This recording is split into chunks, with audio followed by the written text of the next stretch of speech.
protecting your mental health and physical health when it comes to being an entrepreneur? Um, it's hi everybody. It's great to always be with you as always. It's such an interesting topic for me personally because the entrepreneurial journey that all of us have gone through is one of the most challenging but also rewarding things that you'll ever do. And we struggled through that struggle in the early days of my healthcare company, and then we had made it. We built it up to from nothing. Where as many of you know, people said we're never going to reward people for being healthy. To what was a decade later, a company with 500 employees and contracts with most of the major health plans in the country.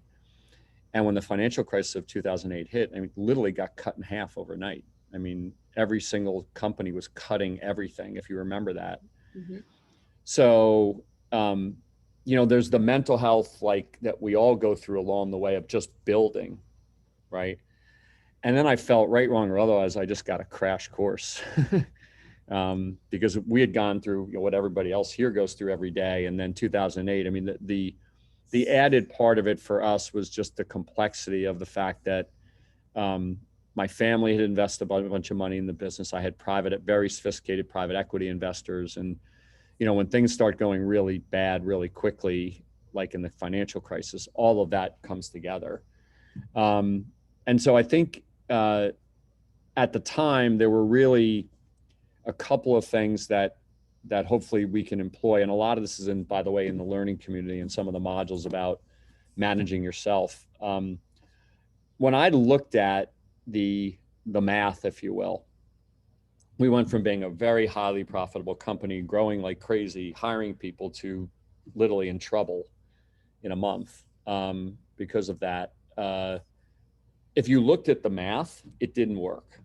Like you could stare at the screen 100 times and you're like, these numbers don't work. All of our clients are going bankrupt. There's not a new corporate client in America that's spending money. Everybody was cutting everything. And so if you think through that, it just doesn't work. Like you're going to just swirl. And so what you realize when it comes to your mental health, you really have to put all of your effort into the stuff that makes a difference. And because you could stare at the ceiling and be like, okay, this doesn't work, this doesn't work. And we were looking at, as I like to say, 2 years, what it took us 10 years to build, we had to try to save, and it was going to take us 2 years to save it. And I didn't know if we could save it. And so when you do that math, you're like, okay, and you say to yourself, okay, I got to wake up for 2 years now and try to figure this out. We had investors, employees, and you say, okay, how do you do that? How do you just do that from a mental health perspective? I know for me, I felt a great debt to the people that had gotten me there. So it wasn't about me so much. It was more about my employees and my investors and my customers. But I was still the one that had to direct all this. And I just remember going, you got to build a plan and execute a plan. Like you got to take all of your effort, come up with a plan. It's going to have risk. I mean, we've all been here. Think about COVID. Like it's going to have risk. It's going to have problems. It's going to have challenges. And you just got to focus on chipping away at that plan every day, whatever it was. And what made the mental health part of that better was making progress, right? It wasn't staring at the ceiling and it wasn't talking about it over and over again. It was like every day you chipped away at this. And most days I used to say, every day I get kicked between the legs about 20 times. I just stopped noticing, right? I just continued to plow against the plan. Now and so you have to be somewhat unemotional and deliberate and thoughtful about it. And that's super hard to do when we're under that stress. And I'm not just talking about the stress of 2008, but the stress we all feel today. We have a vision, we have passion. Sometimes it goes well, sometimes it's not. We talk about the 4 Ps, passion, pressure, pleasure, and pain. And we said one time, well, you might experience that over the course of a month. Well, you might experience that over the course of an hour. Right. And so what do you do with all that? And what it really comes down to is, what goals am I trying to achieve? What plan do I have? And how do I chip away against that plan? But, I would be lying to you if I told you that I was immune to all those things. And so for me, there were a couple of super important things that really helped me really stay on track and not really go off the rails. Um, you know, one of them was what I just said, was that you got to take as much of your energy into making a difference on the problem and not spend time on the what ifs, right? Think about it. Whenever you say what if, do you ever say, well, what if $20 million just magically showed up? No, it's always a negative what if, right? So that's a little bit of a race to the bottom. Like there's just no way to win that. It doesn't do anything for you, right? I remember when I was studying for the bar exam as a lawyer, your thoughts aren't like, oh, I'm just going to kill this. It's always like, well, what if I fail? Like it does you no good. It is actually a skill as an entrepreneur to take that thought process and go, I'm being a worse CEO if I spend my time and energy on that versus my time and energy on executing my plan. Okay. And that's a super important foundational thing to do. Okay. But along the way, there's techniques that you have to use that give you a better chance of really staying, I don't want to use the word sane, but feeling like you're processing in the right direction. One of them is sleep.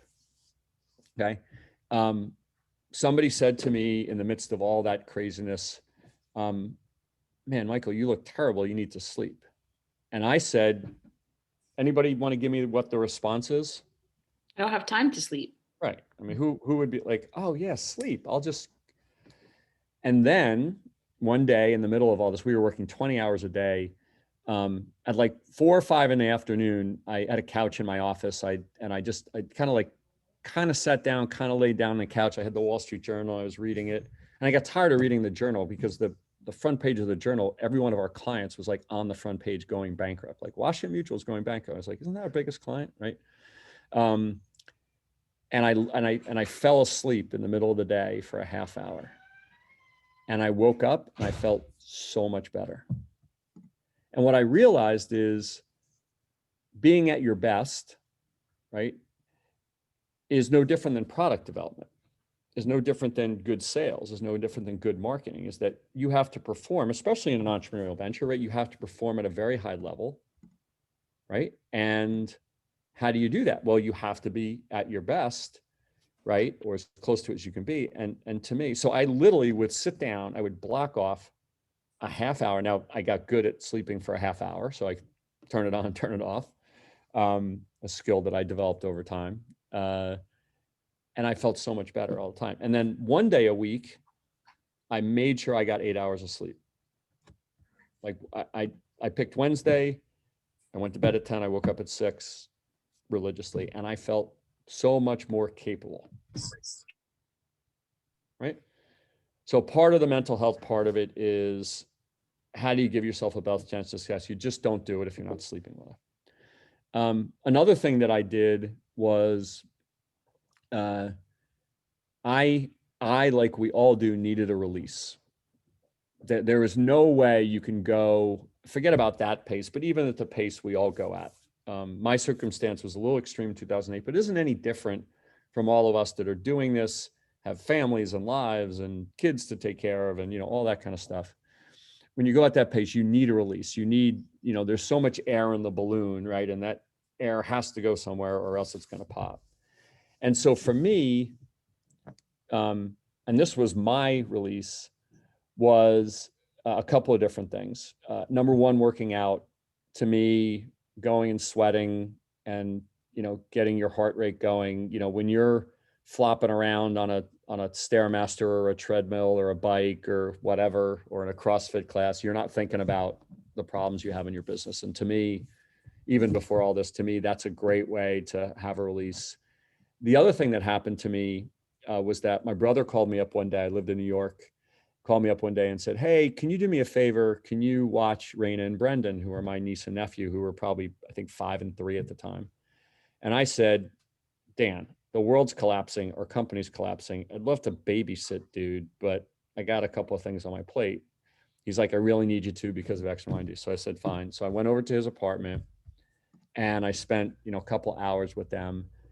And it was the best thing I ever did because the little 5-year-old Raina could not care less about what was going on in our business. She just wanted to play and laugh and cry and do whatever. And I just was so enamored by them and that moment of just, you have to take care of them. They're running around. You got to make sure they don't kill each other and eat Drano and, all that stuff. And being there was so relieving to me. I was like, Dan, I want to do this every weekend for 2 hours on a Saturday. I want to come over there and just watch the kids. And it was a change in perspective for me. It got me out of my head, and it was an incredible release for me. And that was super important. And so now a lot of people meditate. They do yoga. I do yoga. Many of you know, whatever your release is, you have to have it every single day. You have to have something every single day that lets you kind of take the air out of the balloon. I drank a little bourbon at the time. That's probably not the recommended release, but that didn't hurt either. But everybody's got to find their own way to really completely get away from it and let your brain kind of go. Okay. And again, I'll go back to this. You've heard me say this before. Part of being a good entrepreneur, part of being a good CEO, being a good leader is not just the technical business stuff. It's your ability to take your energy and effort and put it in the right place. It's the ability to understand you need a release. It's the ability to understand you need sleep and to execute on it. Right? So if I said, hey, Victoria, you're in charge of the sleep department. How did you do last night? And you're like, I didn't sleep so well. You're like, you're fired. I need somebody else who can run the sleep department. Or put differently, if any of you were interviewing somebody and somebody said, and you said, so what about this and this and this? And they said, yeah, I just don't sleep very well. You'd be like, well, I wonder if they can perform if they don't sleep very well. The point is that taking care of yourself is not this. I know when people used to say this is you need to take care of yourself. I was like, come on, those are people that are not entrepreneurs. They don't get it. But I changed my thinking about this. It's actually part of the skill of being an entrepreneur to understand your body enough and your mind enough to know that it needs these releases every day, whatever they are for you. Okay. For me, it was working out and my niece and nephew. For you, it might be yoga or meditation or something else, right? But it's got to be something that lets you go. Okay. I actually didn't even realize the level that we were at the time and the intensity we were at until I actually sold my company in 2013, which was a couple of years later. And I remember afterwards, the day I woke up, I walked out of my apartment and, amazing journey of saving this thing and building it back up. And somebody had written us a nice check and all that stuff. And I remember walking out the side and I literally felt as if I was going to use my brain for the first time in like 10 years. Like it was like, right? And I live a block from one of the most beautiful buildings in New York, the New York Public Library. I live a block from there. I had never been in there. And I literally just walked up and sat on the steps.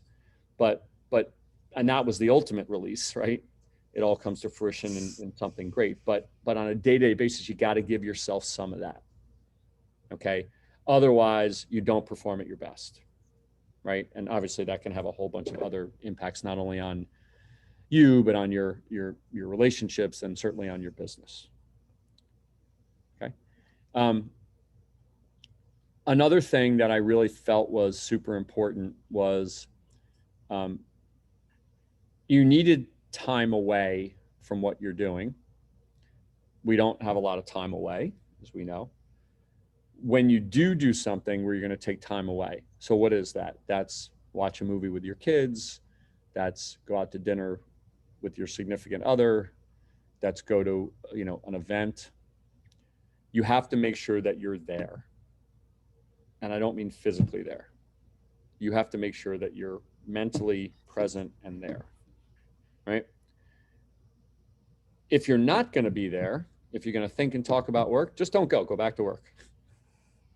To go to a dinner party and to think about work the whole time is stupid, right? It's just a waste of your time. And again, you're not optimizing your skills as an entrepreneur, right? It would be better just to go back to your office, go back to your desk or whatever and keep working. What you need is you need your brain and your body to just diffuse, right? For that air out of that balloon. So when you go to the dinner party, go and enjoy the dinner party.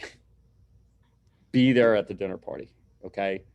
Allow yourself to have the brain space where maybe not after you sell a company diffuse, but this lets your brain go, okay? It makes you that much more effective.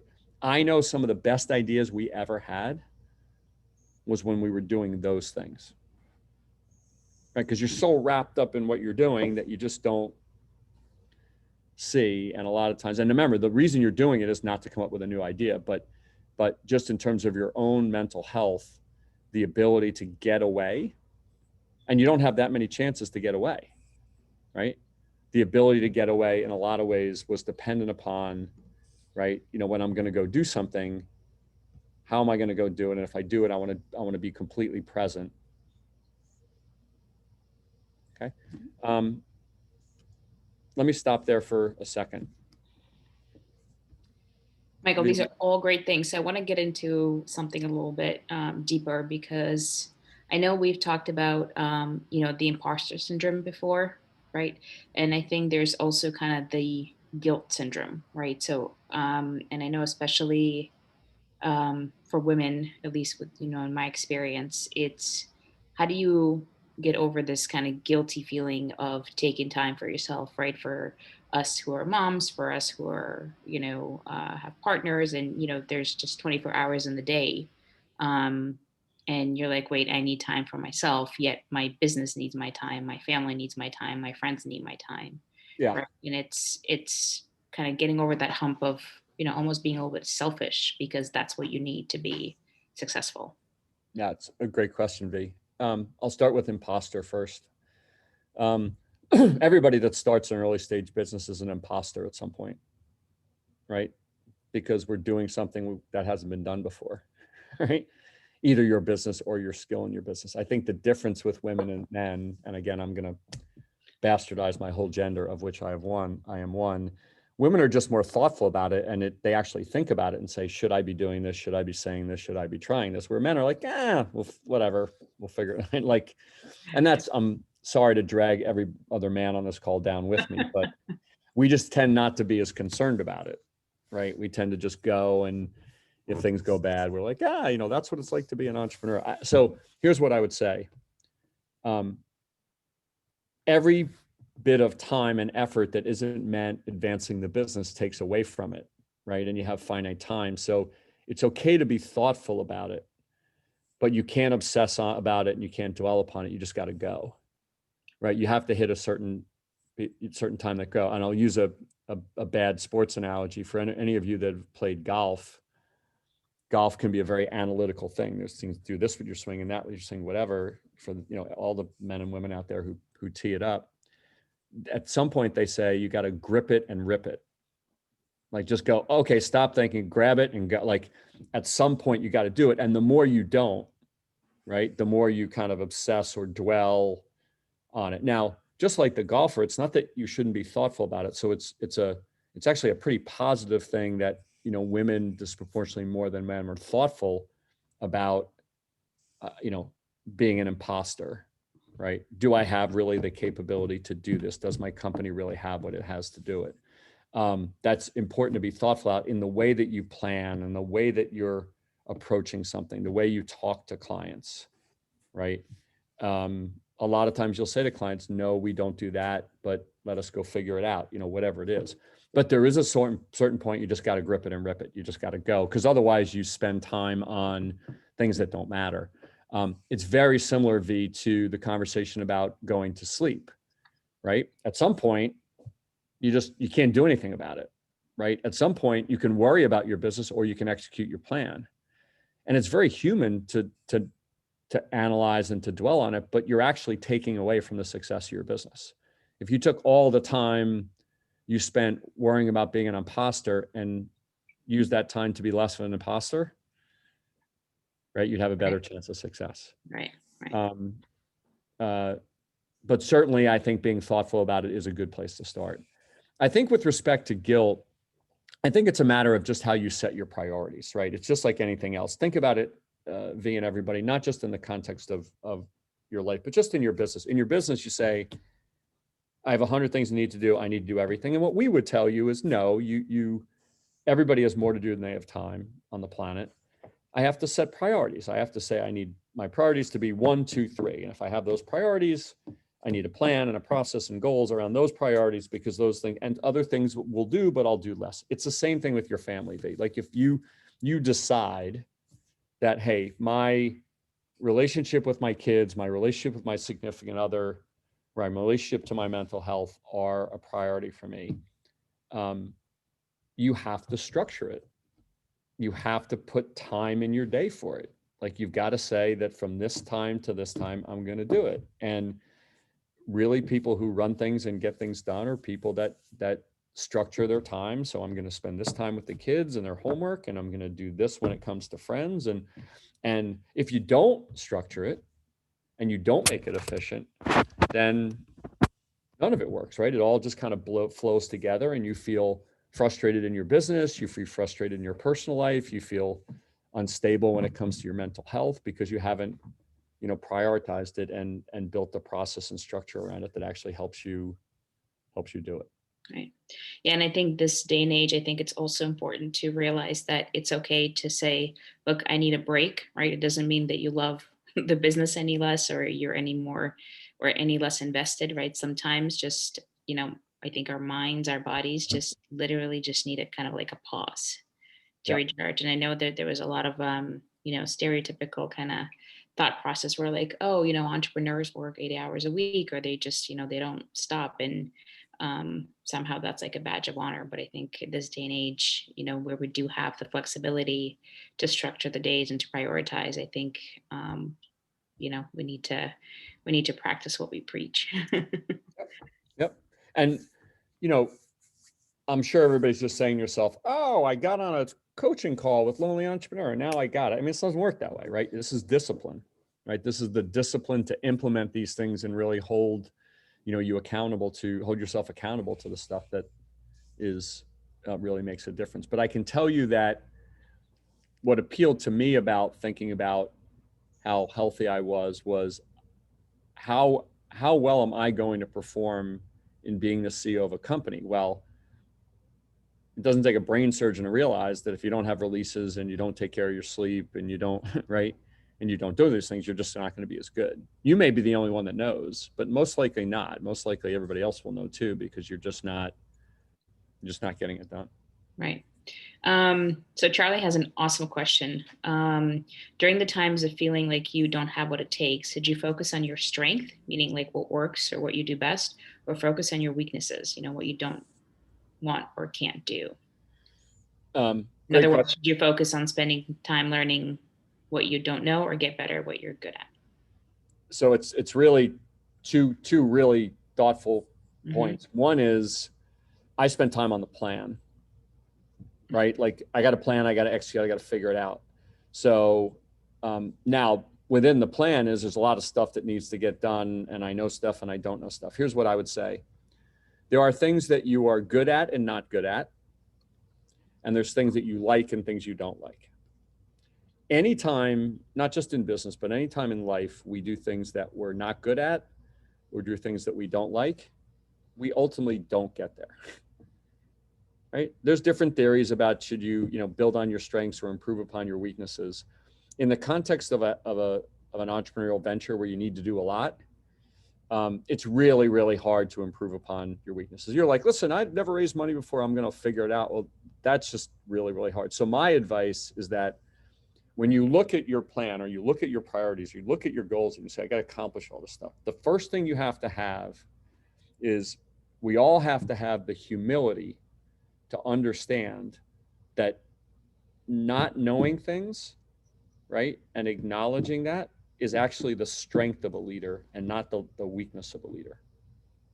Right? Just knowing, like, yep, I don't know, we need to do it, but I'm not good at it. Right? You have to have the humility. There's too many people who start entrepreneurial ventures that say, no, I don't need help, I'm just going to do it. And you're like, wait a minute, there's a million other people that have done this before. Right? Why would you try to do it that way? That is the first step, is having the maturity and the humility to do that. But then you should, my view, and I don't think this is everybody's view, my view is you shouldn't be doing the things that you don't know, and you shouldn't be doing the things that you don't like. Right? When there's things you don't know and there's things you don't like, right? Figure out how you can get other people to help you. Now, that doesn't mean you can hire all these people, right? But if you're like, I I just hate finance, I don't get finance, there's 20 places that you can get free finance help. You can go to your local college, you can get an MAA, you might know a friend that knows finance, right? Like the things that you don't do well and the things you don't like, try to be creative about how to solve that piece. Okay. Um, I find that whenever you're in a situation where you're really trying hard to do something you just don't know, number one, you spend infinite amount of gray matter and time on it. You don't get that good at it.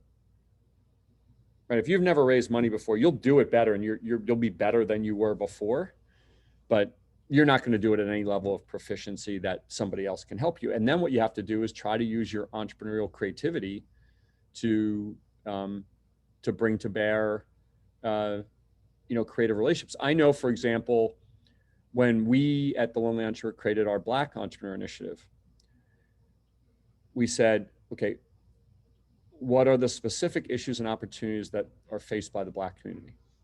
Well, no surprise to you, I'm not Black. I have no idea. So we partnered with a bunch of people that have been living this and breathing this for 20 years, long before anybody really cared about it. And so I guess I could have tried, I guess, right? But the point is that try to focus on the things that you know and that you're good at, and try to be creative about how you bring the solutions along the way. Now, when you evolve and grow, especially as a leader, there's things you have to learn. It's not to say you don't learn things, but if there's things that you're really not good at, that you're like, I hate finance, I've never understood and I don't want to do it, you're gonna spin your wheels. And frankly, it'll sap energy. Think about it. Anybody here who's a coder, right, or loves to cook, or like their passion, they'll do it all day long. You'll do it 24/7 without sleep and you won't even think about it. When that same activity is something you're really not good at and you don't like, that doesn't last very long, and it saps your energy from other parts of the business, right? But a lot of ways you got to be creative about it. Don't, if you've never designed anything before, don't go design your logo. Go on Upwork and put out a bid for a couple $100 for somebody to design a logo from you, right? Like think about one level of effort, you obsessing over a logo design. I'm talking about something very simple versus I pay somebody $100 and you get 100 design. You have to be creative about how you solve the challenges. Okay. Something else that I think is super important. We call it, don't evaluate your life in the middle of the fight. And what we mean by that is, the best way I've ever gotten to explain this is, if you have ever watched boxing or something like that, or MMA, they ask the person who won the championship, who won the match, hey champ, amazing fight, are you going to retire? And a lot of times the champ's like, oh yeah, I'm going to go retire, because even though I won, I just got punched in the face for 3 hours. Right. So at that moment, even though they're champ, right, they just got punched in the face for 3 hours, they're like, oh yeah, I'm going to retire. And a week later, they feel better and they have this big belt and money and they go, oh, well, maybe I won't retire. The time to evaluate your life is not in the middle of the fight, right? The time to evaluate your life is not when you come back from the investor meeting and they're like, I don't like this idea. Okay. Because remember, let's put it this way. How many of you have ever evaluated your path as an entrepreneur after you won a big deal? You come back to the office, you got 3 or 4 people around you and you're like, hey, everybody, I want to meet. What happened? We just won a $10 million contract. You know what? I don't know if I want to be an entrepreneur anymore. Right? You only do it when something bad happens. If you did it equally good and bad, oh, I won a $10 million deal, should we be an entrepreneur? And you said yes or no or whatever, but you don't. We only evaluate it when something goes wrong, right? And when something goes wrong, especially if it's, we lost the deal, we lost a customer, we're not going to get the investment, whatever it may be, right? You're just not at a balanced place that is the right time to start to think about, your life as a whole. It is important to do that. That might mean once a month you sit down with a good friend and a glass of wine and you talk about it and you say, I wonder about this and I wonder about that. Um, and you do have to evaluate it, right? But the time to evaluate it is not in the middle of the fight. It's just not a great time to do it. Which is so hard to do naturally, right? Because that's when you're like, nothing is going according to plan, right? I'm losing this and that. Is there a future? So Yeah, 100%. definitely Um, a deal. I'm sorry, V, did you have a question or we're good? Actually, the question that I had is just, if things are not working out, how do you know when to quit and how do you kind of come to that conclusion? Yeah. I think that when it comes to, quitting or not quitting, um, one of the best things that you can do is really turn to third parties, Hmm. right? Who aren't emotionally invested in it like you are, right? Because there's always reasons you can sway yourself one way or another. I think that what a good third party should enable you to do is to really evaluate and say, okay, is this a viable idea, right? Um, have you gone about it a certain way? Here's the way I would think about it. Like, you've heard me say this before. The way I think about new ventures these days is for every 10 new ideas or companies that are formed, there is one idea that is so good, it will always work, regardless of how you do it, regardless of who's involved. Hmm. There's one idea is so bad, it will never work, right? And it doesn't matter how much money or how much people you put. And the other eight, it's all how you do it. So a lot of times the decision to quit and the decision to go on is a function of the fact that a lot of the things we talked about here is what am I good at? What am I not good at? Have I run something, not run something? What, how do I bring in the resources? How do I build a plan? Do I set goals? Blah, blah, blah. Like it's all a function of all of those things, right? We hope that every time we're on a call together, you guys walk away with something that go, I'm going to be better at this now. Well, isn't that the rub? Like if you did it better, you'd have a better chance of success, right? So I think what it really comes down to is um, quitting is a function of how well you're doing. And sometimes third parties can, and it doesn't have to be formal. It could be just some people that to say, hey, listen, I really want to talk to somebody about what I want to do this. And here's what I was trying to do. And here's how we haven't gotten there. A lot of times people will say, it's a really good idea. You just never executed something like this before. You're a chef and I think your concept for the restaurant is awesome, but you've never run a restaurant before. So you're failing at things that those could be fixed. We can find people that have run restaurants. Right. And remember, I don't want to give people the impression that I think that everybody has, millions of dollars where they just go hire people. A lot of times you have to be super creative about where you get help. Man, most of the times you're not involved in writing a check. It's you give people equity. Will they help you? You got to be creative. You got to like right now, for example, because of COVID, there are tons and tons and tons of college kids that are looking for experience. Right now, when you're 20 or 21 or 22, you're not the most experienced person in the world, but couldn't every early stage company use some extra help on the different things that it's doing? Right. So you have to be creative about those resources, but a lot of times the quitting part is just a function of taking an objective look with somebody that can help you do it to decide if it was done better, could it succeed? Could it succeed? Um, I have another really good question sure. from somebody. How do you build your confidence as an entrepreneur? Um, it's a really good question. Nothing succeeds like success. And the way you build confidence is by ultimately achieving things along the way, right? And achieving things along the way goes down to setting a goal, building a process, right? And really being disciplined and aligned to that. And the first time you do that and it works, you're like, wait a minute, I can do anything. I all I have to do is figure out what the goal is. Like, I want to sell 10 pizza slices. Awesome. I don't know anything about pizza. I don't know anything about selling them. Okay, but I got to do it. That's my goal. Think about every single person here. If you set a goal about something you knew and something that you really cared about, right? You would say, I just got to figure it out. Now, figuring it out shouldn't be the lack of some of the skills we talk about. It should be, do I have a goal? Do I have a process to measure the goal? Have I organized all my people and resources around that to drive it? Right. And then you can execute on it. So I think confidence comes from the fact that you have the ability to put ideas into action. Having ideas is the easy part, right? Putting them into action and having them have results. So you've got to develop these fundamental skills around people and process and metrics and the way you use these channels to execute on things. And that's how you ultimately get confidence that you can build an organization. Michael, I want to add to that because I think part of it is also understanding that, not knowing everything is a blessing, Yeah.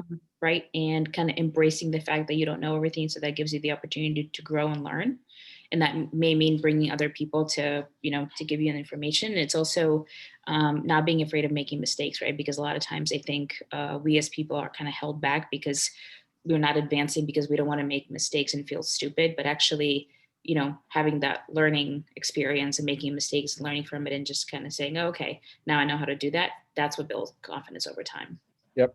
And listen, if you are doing something that is completely tried and true and riskless, it's being done better by somebody else.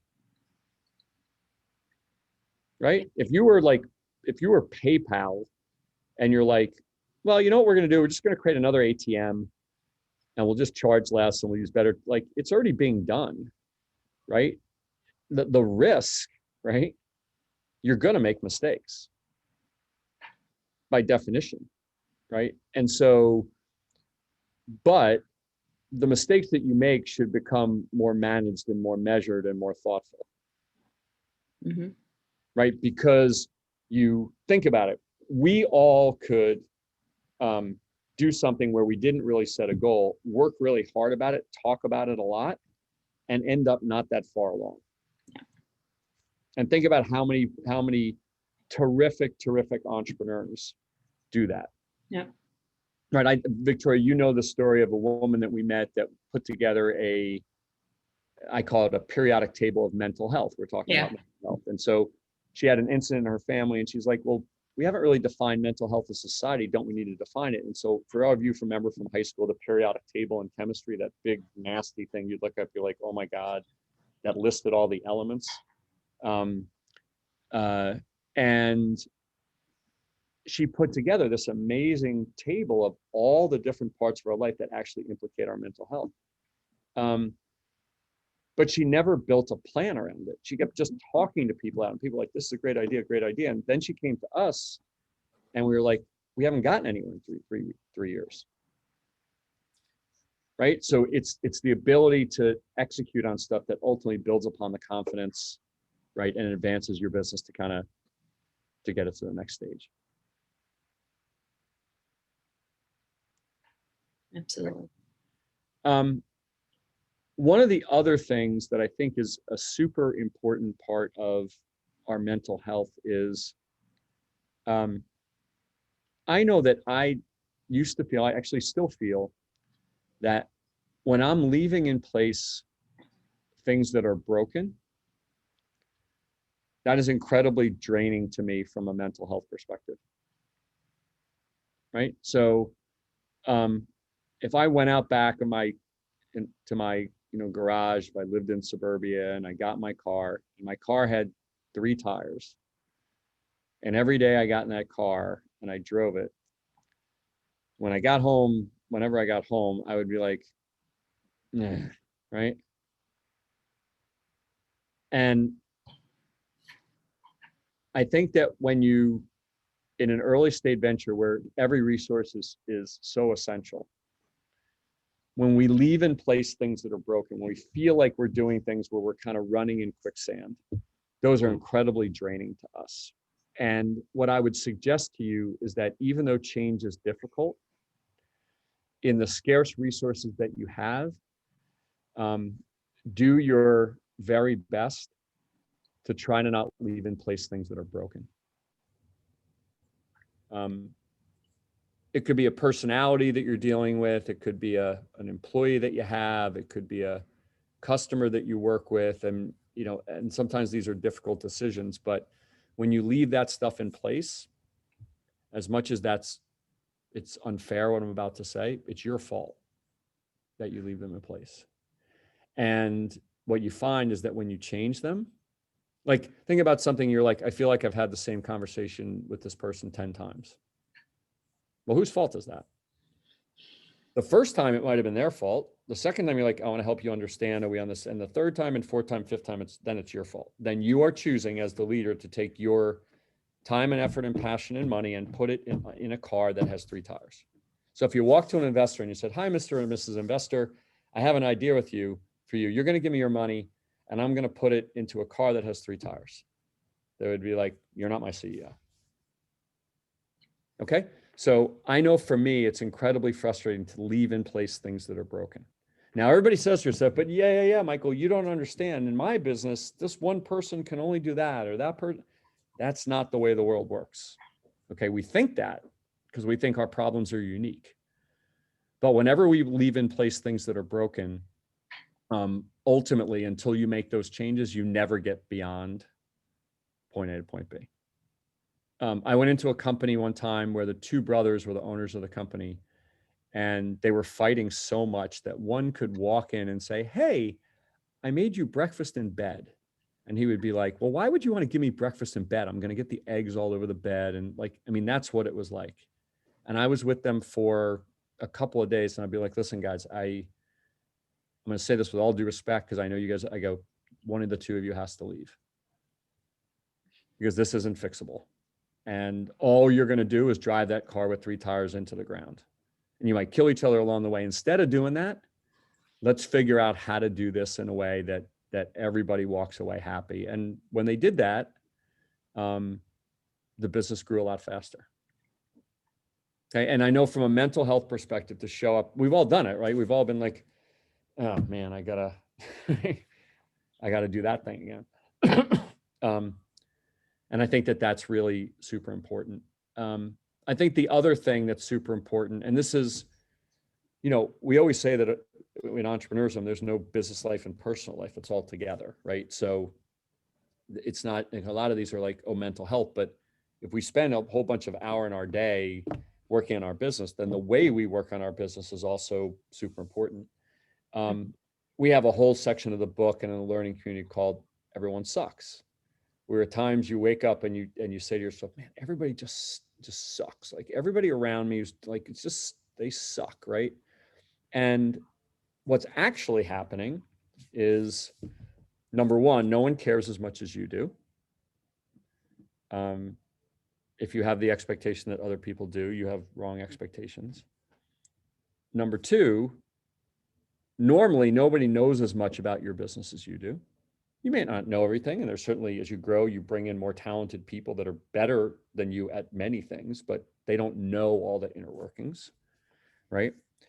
And given those 2 realities, right, and our own lack of management talent, right, our own inexperiences of having run bigger enterprises where these techniques are used and stuff, when you have all that stuff together, you just look around you and you go, just everybody just sucks at this stuff. Like, I can't believe, I remember somebody who was a college intern who was working for me as the CEO when we were probably like 50 employees, like handed me a PowerPoint that had 3 mistakes, like 3 spelling errors. I literally was like, I want to throw him off the building. Right? How could you possibly walk into a CEO's office? And it's not like I viewed myself as the CEO of IBM, but I was like, really? And I was like, what is the crime in entrepreneur court for that? Like, don't you get 10 years of hard labor for that, for doing that in entrepreneur court? Like, but what you realize is that in many of your relationships with the resources that you have, everybody will suck unless you organize them the right way. right? And what that means is that every single resource that you have to set goals for. And those goals, if so you have somebody for 2 hours a week, you should just be very clear about what you expect in those 2 hours a week. And you should have a process for measuring that 2 hours a week. And then you don't walk away going, everybody sucks. You don't expect this one from that one. Think about how many times you've hired, you're like, okay, I'm finally going to go out and get a social media company to help me. I'm going to spend $3,000 a month for a social media company. And you don't really define the goal and you don't really define the process, and they do a bunch of stuff. And they said, hey, we created this great content to do in X and Y and Z. And you look back after 3 months and you're like, I just spent $7,500.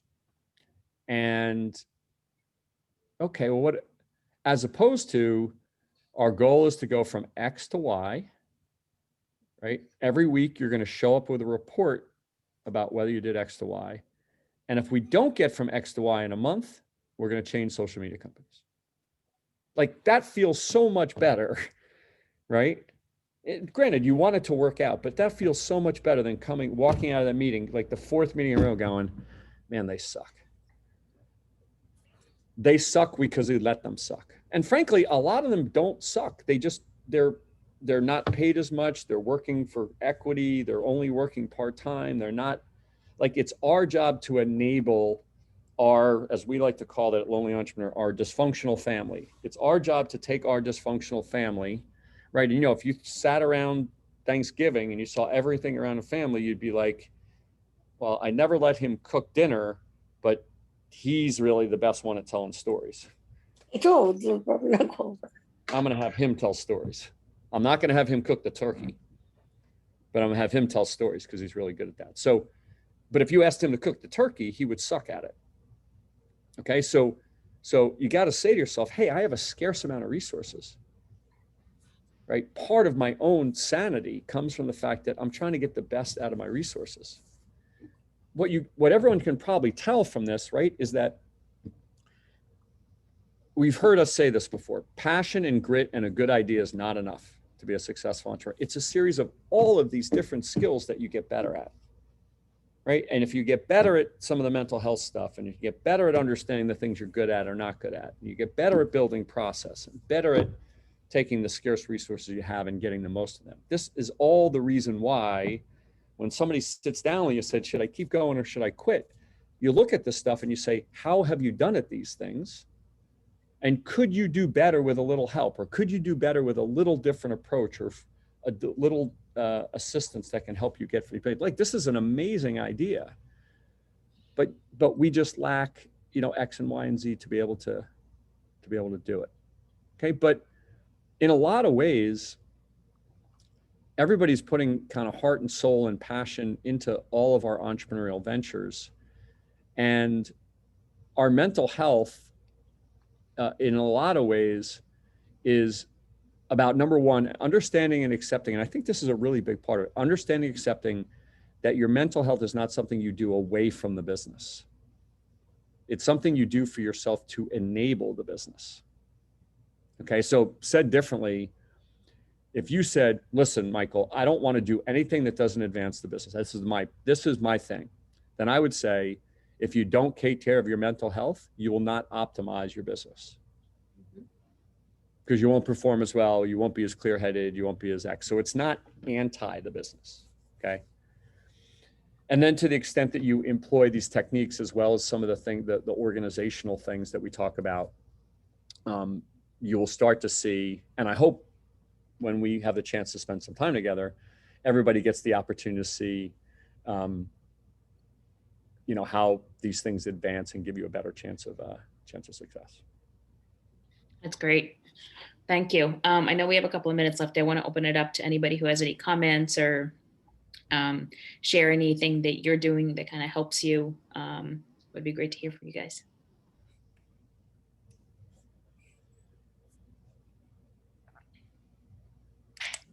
Hopefully everybody's just processing. They're like, we're good now. We're all good with our mental health. Good stuff. Michael, any lasting kind of words of Yeah. wisdom. Yeah. I would just say that I don't think there's anything that you'll do in your life, maybe other than being a mom, that implicates so many different parts of your psyche than being an entrepreneur, right? It's all the business stuff, right? It's your ego, your humility, your financial life, your right mental health. Like it is just this complex soup that doesn't have a formula. It's funny. People say sometimes, like I met somebody the other day. We were out to dinner with a bunch of people, and they were like, "Yeah, if entrepreneurs could just blank, right? If they could just blank, they'd all be good." And I said, "But you know what? If you talk to 10 people, they'd have a different blank, right? If entrepreneurs could just prioritize, if entrepreneurs could just raise money, if entrepreneurs could just, right? And that's the thing is people that haven't been through it don't understand it. It's all of this stuff, including all the personal things you have to go through, right? So the ability to get incrementally better at all of these skills is what ultimately leads to you having a better chance of success. Remember that some of the most important things we've talked about before, like finding a playground where nobody else is playing and these fundamental things, when you're fortunate enough to find that and you have to operationalize things, your mental health, as you guys know, is um, just as important as anything else. And then the last thing I would leave you with, which um, I probably should have stated in the beginning, but is a great way, I think, to close, is um, you really do need to celebrate your successes along the way. Um, I was as guilty as anyone. You know, we won a big contract with a big health plan. I'm like, oh, we won Cigna. And I went into my office and one of the people was like, do you realize we just won Cigna? I was like, yeah, but we got the meeting and the meeting. I was like, they're like lunatic. We just won. Like a lot of times you work so hard at this stuff. Um, you have to celebrate successes. And that's not just important for you, but it's also important for your team. Like you may say, hey, we need to get further and we need to get faster. And it's not about where we are right now.